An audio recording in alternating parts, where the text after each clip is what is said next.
Bienvenidos todos una vez más a Mercados a Fondo. En esta oportunidad seguimos conversando con referentes del mercado. Estamos conversando hoy con Alejo Cherbonco. Él es jefe de inversiones de mercados emergentes del banco UBS. Alejo, ¿cómo andás? Qué gusto saludarte. ¿Cómo estás, Julián? Un gustazo. Fuerte abrazo desde Nueva York. Bueno, qué lindo estar por ahí. La verdad es que intenso el mercado, tanto el local como el internacional. Quería hablar un poquito con vos sobre, justamente vos en Estados Unidos, se vienen pronto las elecciones americanas.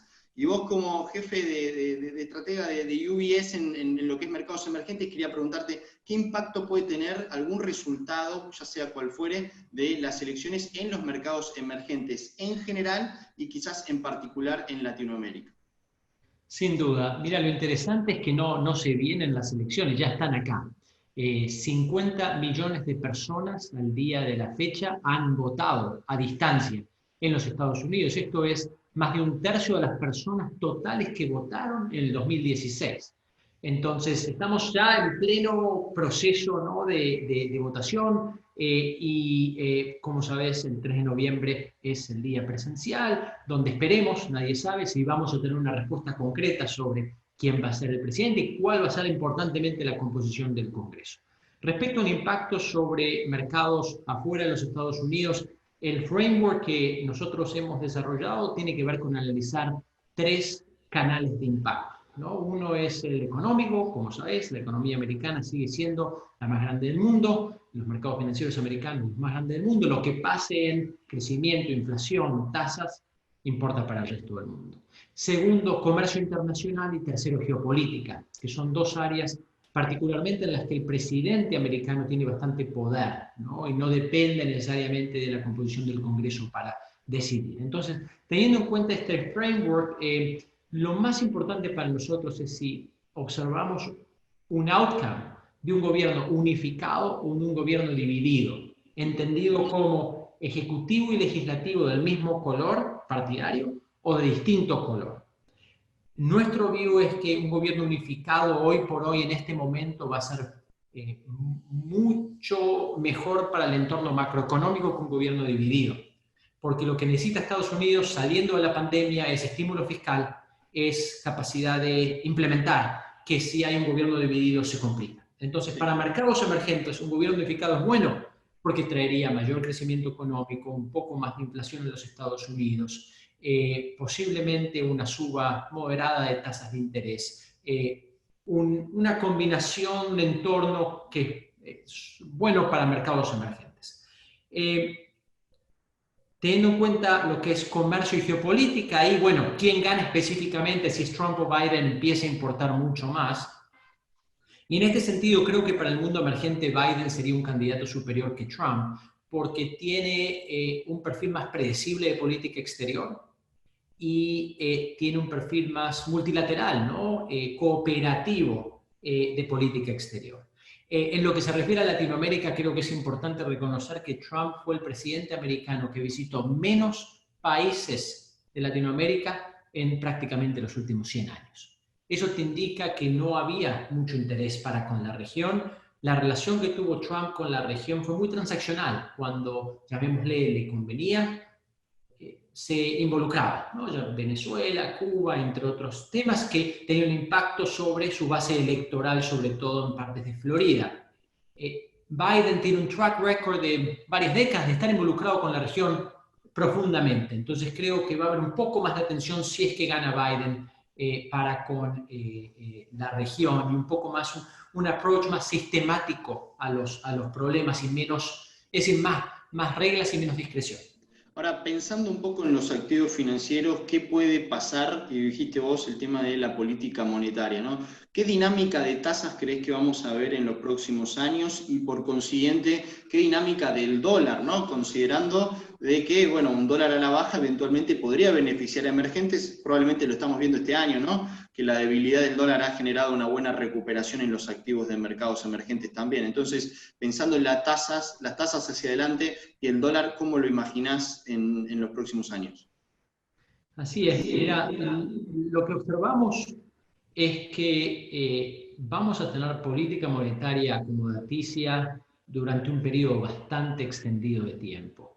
Lo que ha sucedido en términos del cambio de framework de toma de decisión de la Fed hace escasas semanas, habrás escuchado o leído que el 2% de objetivo de inflación ahora es bastante más flexible, se lo va a tomar como llamémosle un promedio, y la Fed va a estar dispuesta a excederse del 2% en cierta medida, ¿no?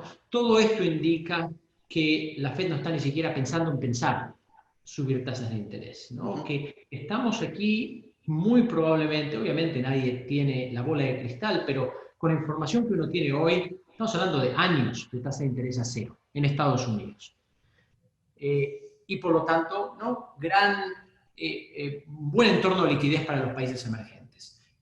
Obviamente que las tasas de mediano y largo, la Fed no tiene control completo, tiene un control creciente, como sabes, está involucrado en un programa de quantitative easing que mantiene aplanada la curva, ¿no? Y lo va a seguir haciendo. Entonces, también vemos como poco probable que se escapen las tasas de mediano y largo plazo en los Estados Unidos.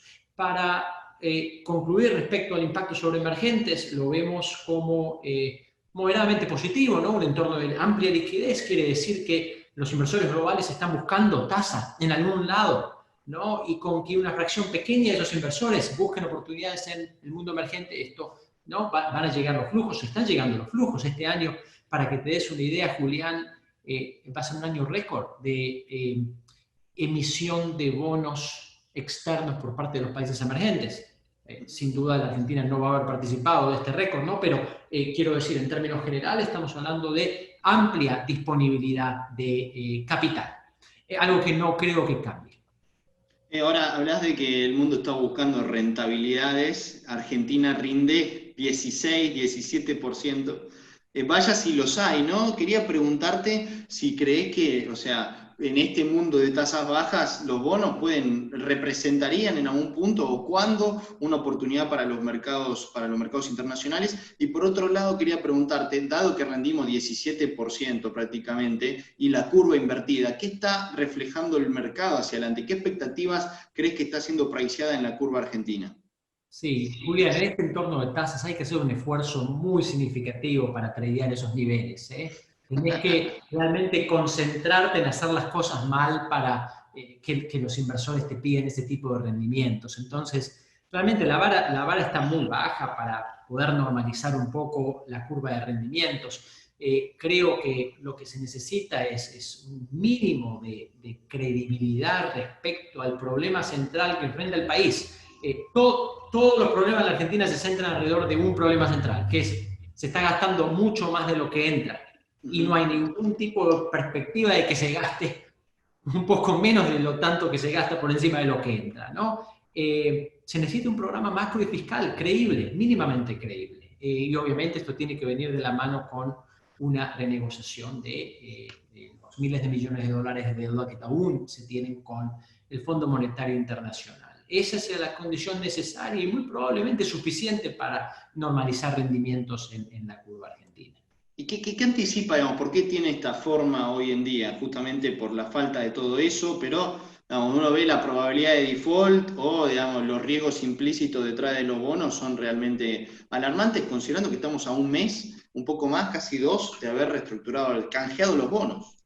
Sí, mira, los inversores globales están pensando, ¿para qué? Digamos, no hay proyecto, ¿no? Es decir, no hay credibilidad, no están haciendo nada para hacerme pensar que estos bonos van a ser honrados en tiempo y forma. Lo interesante de todo esto es que con la reestructuración de deuda, la probabilidad de default del país en los próximos por lo menos 3 o 4 años es muy baja, no hay prácticamente pagos que hacer en lo que es deuda con privados, ¿no? Y a pesar de todo esto tenemos este tipo de rendimientos. Es esa preocupación, ¿no? No hay plan, aún queda el elefante en la habitación por resolver, que es el Fondo Monetario Internacional. Creo que el mercado está preocupado por la inacción. Sí. Ahora, esa incertidumbre se ve en el tipo de cambio, ¿no? Digamos, ¿qué conclusiones sacás de esta corrida cambiaria que estamos viendo que eventualmente parece no tener fin porque arrancó en 2018, hizo alguna que otra pausa, pero uno ve el gráfico y es una una dinámica, parece Tesla, pero ese tipo de cambio, ¿no? Esto no para de subir. Sí. De vuelta, tenemos que volver al corazón del problema. Se gasta agresivamente por encima de lo que entra y no hay un reconocimiento de esto y un plan para, no inmediatamente, porque creo que el mercado entiende. Estamos en un año de un shock económico como no se observó en más de 100 años. Una pandemia de condición de magnitudes extraordinarias. El mercado entiende que los países tienen que gastar más de lo que entra en el año 2020, ¿no? Pero la Argentina, digamos, viene del año 2019, anteriormente también, y hacia el futuro. No hay ningún tipo de perspectiva por reconocer que esto es insostenible, ¿no? Y la realidad es que la Argentina no tiene manera de financiar de manera consistente estos déficits fiscales, porque el mercado doméstico captivo es muy pequeño y el mercado externo está cerrado, ¿no? Entonces, por eso hay una correa cambiaria. Quería preguntarte también, hablaste un poco del tema de la pandemia. ¿Cómo está el mundo emergente en la recuperación? ¿Qué tipo de recuperación estás viendo con los últimos datos? Y en todo caso, comparativamente con Argentina, ¿no? ¿Cómo está Argentina comparado con el mundo emergente en cuanto a la recuperación? Bien, salimos de una depresión del segundo trimestre, ¿no? Los datos de alta frecuencia macroeconómicos del tercer y cuarto trimestre, lo poco que vamos hasta ahora, marcan una clara recuperación respecto al segundo trimestre. Eso en mercado general, en mercado emergente en general. Mundos emergentes, países emergentes, correcto. Ahora, ha sido un año de gran dispersión, ¿no? De performance, tanto económica como en mercados financieros. Lo que observamos es que claramente Asia-Pacífico ha picado en punta, sobre todo norte de Asia. Estamos hablando de que la actividad económica en China, en Corea, en Taiwán, ya ha alcanzado casi plena normalización, ¿no? Ahora bien, cuando uno habla ya del sur de Asia, este europeo, Medio Oriente, África y Latinoamérica, están rezagados, ¿no? E incluso dentro de cada una de estas regiones vemos países que están mucho mejor que otros en términos de la recuperación económica. Pensemos en Latinoamérica. Brasil está mucho más avanzado y saneando, ¿no?, este shock de manera más rápida que México, ¿no? Las dos economías más grandes de la región, y esto se correlaciona muy fuerte con la inyección fiscal que cada país decidió implementar. El déficit fiscal brasilero va a ser del 18,5% del Producto Bruto Interno, ¿no? Agresivo. El mexicano va a ser muchísimo más moderado, ¿no? Los paquetes fiscales de ayuda de México son alrededor del 1%. Va a haber un déficit más grande porque la realidad es que en una recesión entra mucho menos ingreso de lo que se entra en un periodo normal. Pero esto, digamos, te ilustra también que por eso Brasil está recuperándose más rápido que México. Nadie sabe al fin del día quién tomó la mejor decisión, porque, por supuesto, mientras que Brasil está experimentando tensiones fiscales, ¿no?, un mercado que les dice, bueno, hasta acá llegamos con tanta emisión, México no está experimentando eso. Creo que al fin y al cabo, como paradójicamente el Fondo Monetario Internacional concluyó en los últimos 10 días, que esta es una crisis en la que lamentablemente hay que gastar, ¿no? Temporalmente, con una señal de limitado, temporal, pero no tiene sentido, es contraproducente y procíclico, digamos, cerrar la billetera en un año como el 2020. ¿Y Argentina cómo está? Porque tampoco tenía la espalda fiscal para encarar este año, ¿no? Nos agarró muy mal parados, digamos. No, como te decía, un problema serio se le echó leña al fuego, ¿no?, en términos de credibilidad fiscal, y el mercado le cuesta mucho separar. La forma de recuperación de Argentina, ¿cómo la imaginás? Mirá, yo creo que para toda Latinoamérica va a ser una recuperación muy complicada en lo económico, ¿no? Yo creo que va a dejar un daño profundo en llamémosle, en la tela socioeconómico latinoamericana. Creo que el desempleo que se ha generado va a tomar años en digerirse. La informalidad, que ya era alta en la región, va a permanecer alta. Las tensiones sociales por la desigualdad social van a permanecer a flor de piel, y esto se va a traducir en tensiones políticas. Entonces estamos hablando de una recuperación, es difícil conseguir una letra que se ajuste, pero de muchos años. El round trip desde ¿Cuándo vamos a volver a niveles de actividad similares a finales del 2019? Creo que estamos hablando bien entrado del 2022, ¿no? 2022. Entonces, sí, y no lineal, ¿no? Y el promedio esconde grandes diferencias entre sectores, entre países, etc. Bueno, Alejo, muchísimas gracias. La verdad, conocer tu visión, tu opinión de la actualidad. Así que bueno, agradezco que hayas accedido a esta charla, la verdad muy interesante. Un abrazo, Julián. De nada, ha sido un placer y buen fin de semana. Estaremos en contacto, gracias a ustedes del otro lado. Será entonces hasta la próxima.